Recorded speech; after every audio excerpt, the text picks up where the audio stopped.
Это просто идеальный помощник дыхания в домашних условиях для тяжелобольного ребенка. Никакой трубки в трахее и кислородного баллона. Только небольшой аппарат и маска. Параметры настраивает сам врач.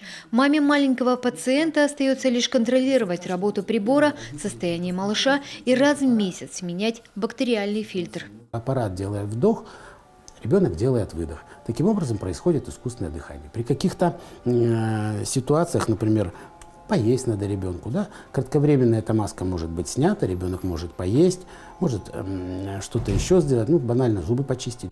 ИВЛ жизненно необходим для детей, страдающих прогрессирующей мышечной дистрофией, Дюшена, тяжелыми генетическими и онкологическими заболеваниями, ДЦП, когда ребенок обездвижен. В коме сегодня 3 маленьких пациента нуждаются в искусственной вентиляции легких. Все живут в Сыктывкаре.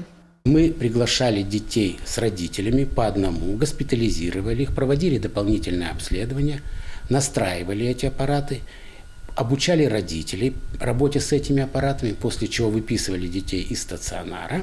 И теперь все 3 ребенка находятся в домашних условиях, в ним проводится терапия, за ними проводится наблюдение врачами поликлиники, педиатрами, неврологами, специалистами по паллиативной помощи, а также врачами-анестезиологами, реаниматологами.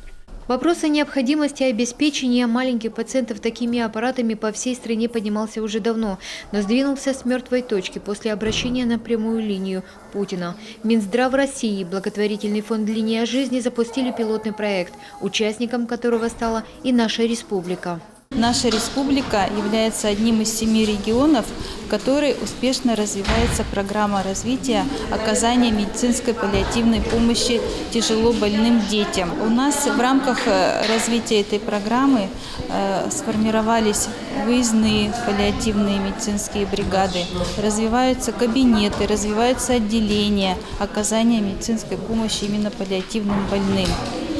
Поэтому по этим критериям наша республика